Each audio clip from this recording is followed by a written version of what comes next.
Hello everyone, आप सभी का बहुत बहुत स्वागत है। आप सभी कैसे हैं? आशा करते हैं कि आप सभी अच्छे होंगे। तो आज के इस वीडियो में हम लॉरेंस कोहलबर्ग का जो नैतिक विकास का सिद्धांत है उन्होंने जो अवस्थाएं बताई हैं उन्हीं सभी अवस्थाओं के बारे में हम इस वीडियो में जो है पूरा क्लियर करेंगे। और यदि आपने हमारे चैनल को अभी तक सब्सक्राइब नहीं किया है तो चैनल को सब्सक्राइब कर लीजिएगा, वीडियो को लाइक और शेयर कर दीजिएगा ताकि आने वाली वीडियो की नोटिफिकेशन जो है आप सभी को मिलती रहे। और यदि अभी तक आपने हमारे टेलीग्राम चैनल को ज्वाइन नहीं किया है तो आप जल्दी से जल्दी उससे भी जुड़ जाएं ताकि आपको PDF वगैरह वहाँ पर आसानी से उपलब्ध करा दी जाए। तो चलिए वीडियो को शुरू करते हैं। तो सबसे पहले हम देखेंगे लॉरेंस कोहलबर्ग का नैतिक विकास की अवस्था का सिद्धांत। ठीक है, तो दिया गया है यहाँ पर लॉरेंस कोहलबर्ग जी जो थे वे किससे प्रभावित हुए थे? तो वे जो हैं जीन पियाजे जी के सिद्धांत से प्रभावित हुए थे। ठीक है, तो लॉरेंस कोहलबर्ग जी जीन पियाजे जी से के सिद्धांत से प्रभावित होकर, ठीक है, जीन पियाजे जी के सिद्धांतों को ही आधार बनाकर क्या किया था, उन्होंने नैतिक विकास की अवस्था का सिद्धांत दिया था। ठीक है, जिसे उन्होंने 3 भागों में विभाजित किया था। कितने भागों में विभाजित किया था? तो 3 भागों में विभाजित किया था। और प्रभावित किससे हुए थे? तो वे जीन पियाजे जी से प्रभावित हुए थे। ठीक है, जीन पियाजे जी के सिद्धांत को आधार मान करके ही उन्होंने क्या किया था? नैतिक विकास का सिद्धांत दिया था। और कितने भागों में उन्होंने इससे विभाजित किया? तो उन्होंने 3 भागों में से विभाजित किया था। तो यहाँ तक बातें क्लियर हो गई होंगी। अब चलते हैं हम उनकी पहली अवस्था को देखते हैं। तो सबसे पहली अवस्था उन्होंने क्या बताई थी? उन्होंने बताया था पूर्व परंपरागत स्तर या पूर्व नैतिक स्तर। ठीक है, क्या है? पूर्व परंपरागत स्तर या पूर्व नैतिक स्तर। तो इस अवस्था को कहाँ से कहाँ तक बताया गया है? तो इसे बताया गया है 4 वर्ष से 10 वर्ष तक। ठीक है, 4 वर्ष से 10 वर्ष तक की जो अवस्था होती है उसे उन्होंने कोहलबर्ग जी ने क्या बताया है? पूर्व परंपरागत स्तर या पूर्व नैतिक स्तर। तो अब चलते हैं इसमें आगे देखते हैं। इस आयु में बालक अपनी आवश्यकताओं के संबंध में सोचते हैं। ठीक है, बालक क्या करता है? अपनी ज़रूरतों के बारे में सोचता है इस अवस्था में। कौन सी अवस्था में? पूर्व परंपरागत स्तर या पूर्व नैतिक स्तर में। ठीक है, वह स्वयं के बारे में सोचता है, स्वयं की आवश्यकताओं के बारे में सोचता है, स्वयं की ज़रूरतों के बारे में सोचता है।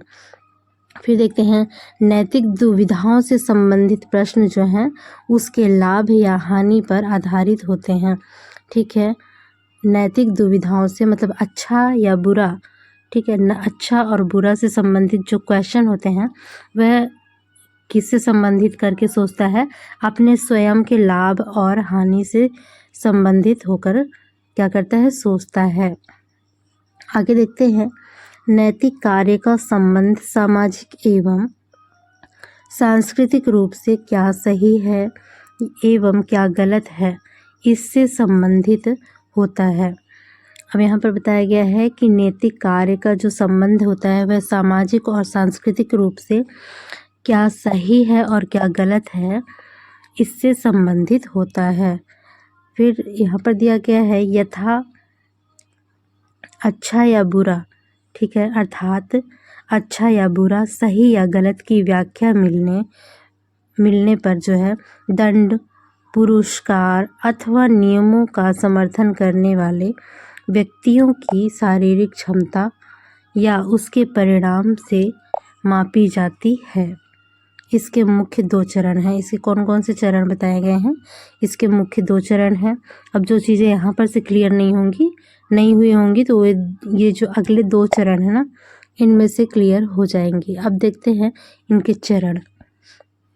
तो सबसे पहला चरण क्या है?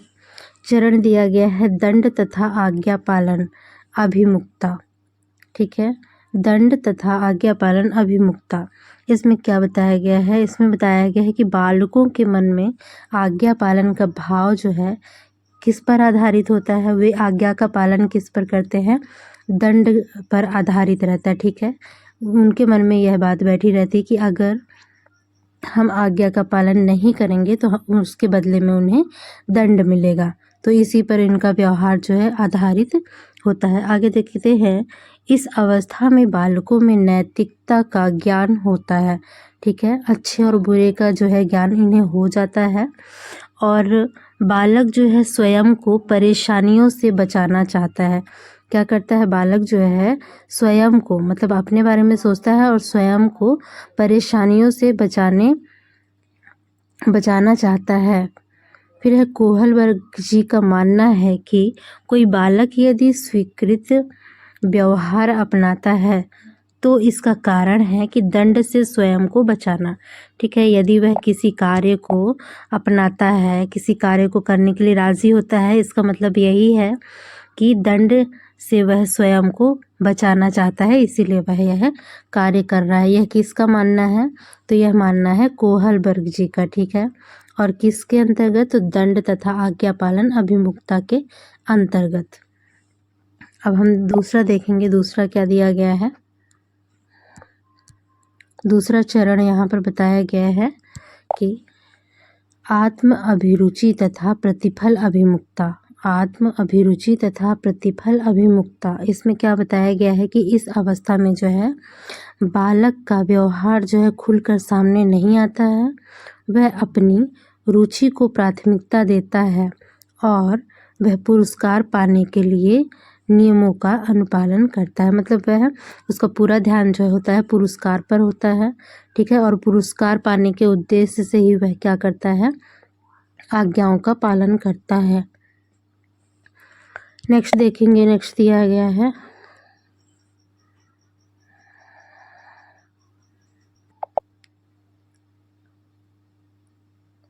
अब हम देखेंगे नैतिक विकास के सिद्धांत का दूसरा भाग। ठीक है, दूसरा भाग क्या है? परंपरागत नैतिक स्तर। परंपरागत नैतिक स्तर, इसे कितने से कितने वर्ष तक का बताया गया है? तो इसे 10 से लेके 13 वर्ष तक का बताया गया है।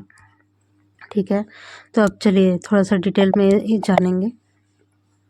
बताया गया है कि कोई बालक जो है दूसरे व्यक्ति के नैतिक मानकों को अपने व्यवहार में समाहित करता है तथा उस मानक के सही एवं गलत पक्ष पर चिंतन के माध्यम से निर्णय करता है तथा उस पर अपनी सहमति बनाता है।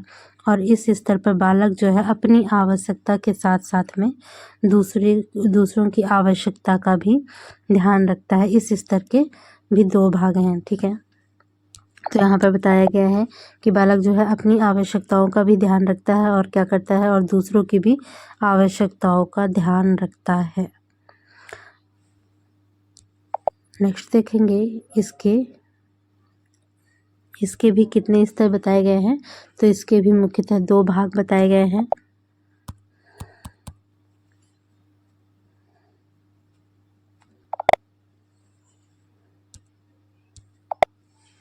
तो सबसे पहला भाग बताया गया है अधिकार संरक्षण अभिमुखता। अधिकार संरक्षण अभिमुखता, इस अवस्था में क्या होता है कि बच्चा जो होता है, इस अवस्था में बच्चे नियम एवं व्यवस्था के प्रति जागरूक हो जाते हैं तथा वे नियम एवं व्यवस्था के अनुपालन के प्रति जो है जवाबदेही होते हैं। मतलब वह क्या करता है? वह रूल्स को फॉलो करने लगता है और जो भी व्यवस्था निर्धारित की जाती है उसी के अनुसार जो है आज्ञा का पालन करता है। नेक्स्ट देखेंगे, नेक्स्ट दिया गया है अच्छा लड़का या अच्छी लड़की। ठीक है, इसमें क्या होता है कि इस अवस्था में बच्चे में जो है एक दूसरे का सम्मान करने की भावना होती है तथा दूसरों से भी सम्मान पाने की इच्छा रखते हैं। ठीक है, नेक्स्ट दिया गया है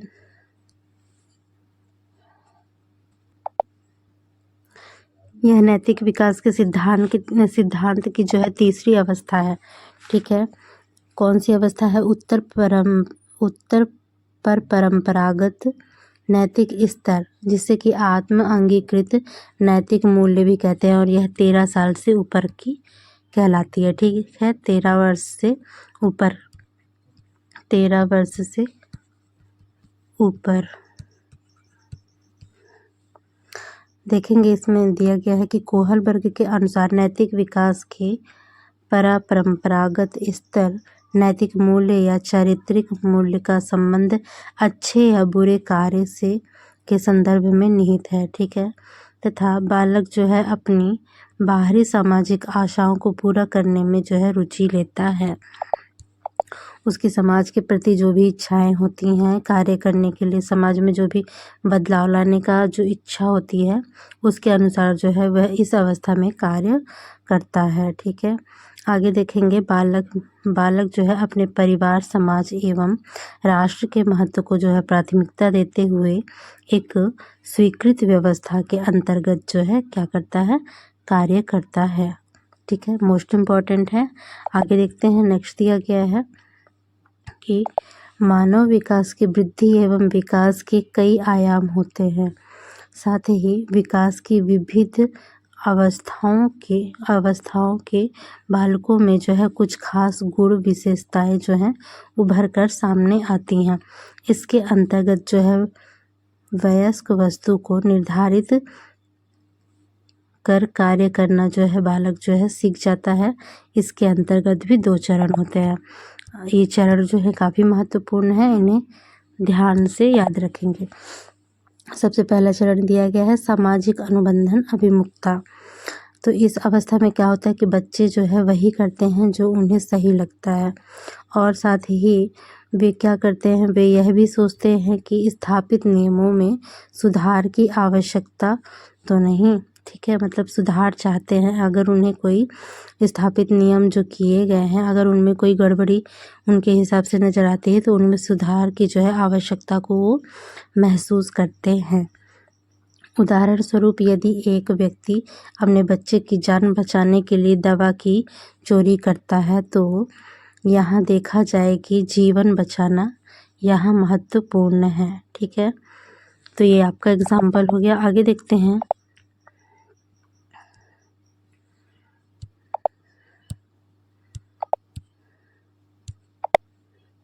नेक्स्ट है सार्वभौमिक नैतिक सिद्धांत अभिमुखता, ठीक है। इसमें क्या बताया गया कि इस अवस्था में जो है अंतःकरण की आरे अग्रसर हो जाती है, ठीक है। जब बच्चे का आचरण जो है दूसरों की प्रतिक्रियाओं का विचार किए बिना उसके आंतरिक आदर्शों के द्वारा होता है। यहाँ पर जो बच्चे के अनुरूप व्यवहार करना है, ठीक है। यहाँ पर अब क्या है कि वह जो सार्वभौमिक नैतिक सिद्धांत अभिमुखता के अंतर्गत क्या होता है कि यह अवस्था ना बहुत कम लोगों में पाई जाती है और काफ़ी बढ़ चढ़ कर के वह काम करता है। मतलब इसमें जो है ना सारी हदें पार कर जाता है, अपनी जान की भी वो बिना सोचे क्या करता है, अपनी जान की परवाह किए बिना भी वो क्या करता है, सभी के हित के लिए सबसे आगे कुछ कर गुजरने की जो है हिम्मत रखता है इस अवस्था में। तो ये हो गया आपका। अब आगे देखते हैं हम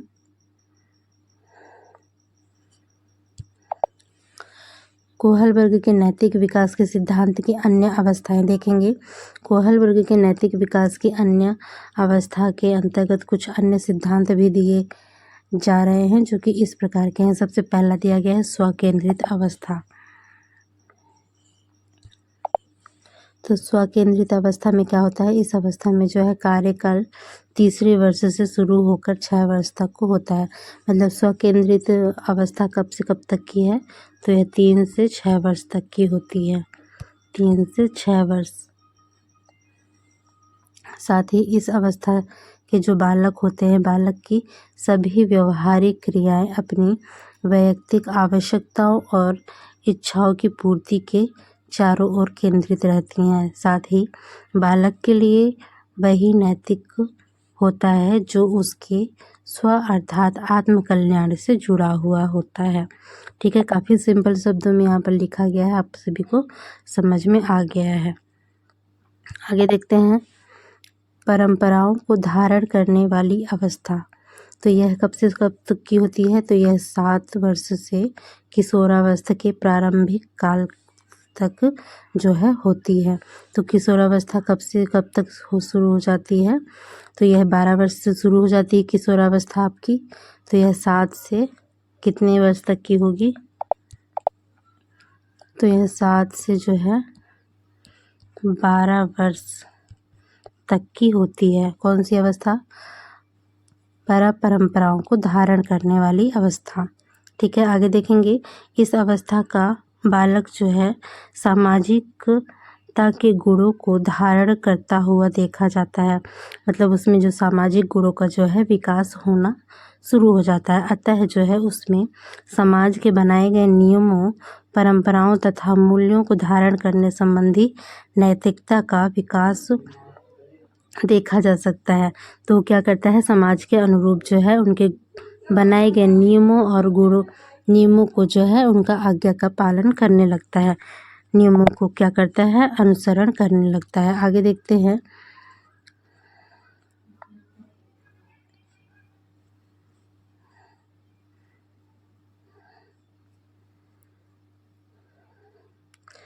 फिर दिया गया है, इस अवस्था में उसे जो है अच्छाई बुराई का ज्ञान जो है हो जाता है और वह यह समझने लगता है कि उसके किसी प्रकार के आचरण या व्यवहार से दूसरों का अहित होगा या फिर हित होगा या फिर उसे ठेस पहुंचेगी। तो ये इतनी समझ का विकास जो है इस अवस्था में हो जाता है। आगे देखते हैं।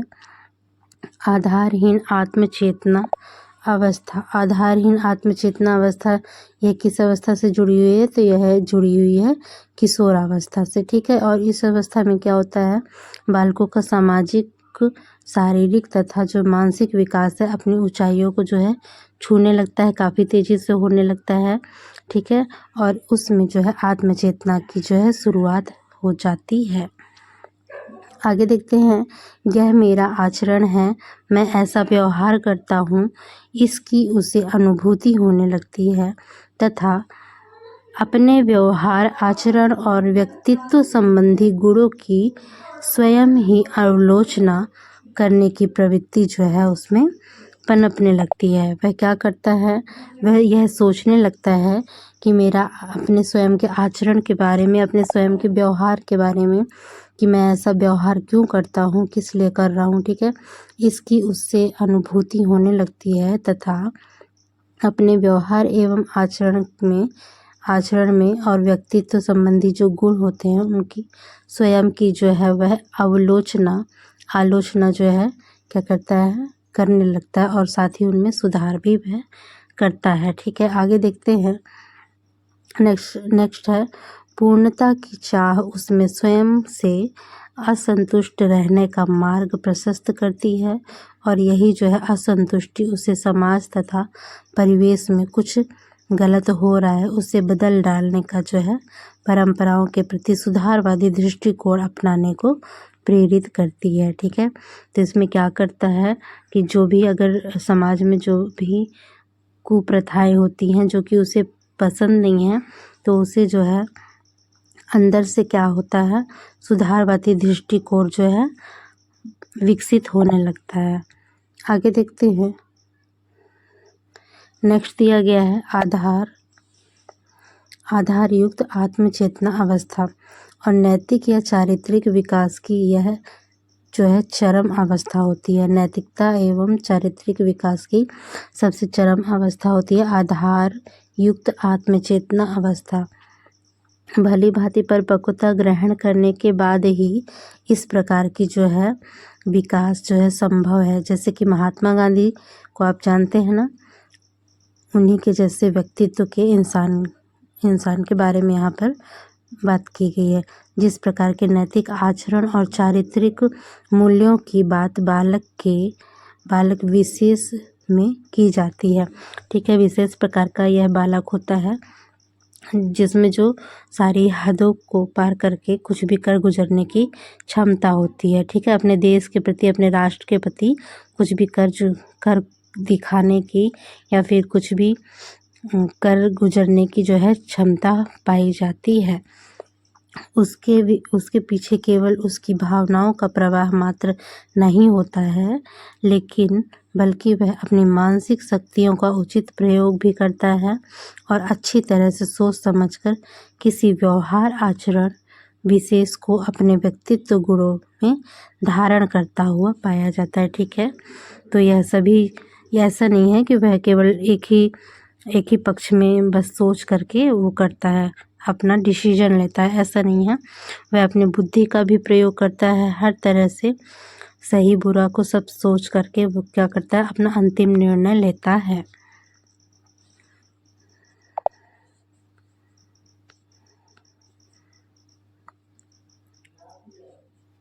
तो ये था आपके कोहलबर्ग का नैतिक विकास का सिद्धांत। तो यहाँ तक आपका ये सिद्धांत जो है कंप्लीट होता है।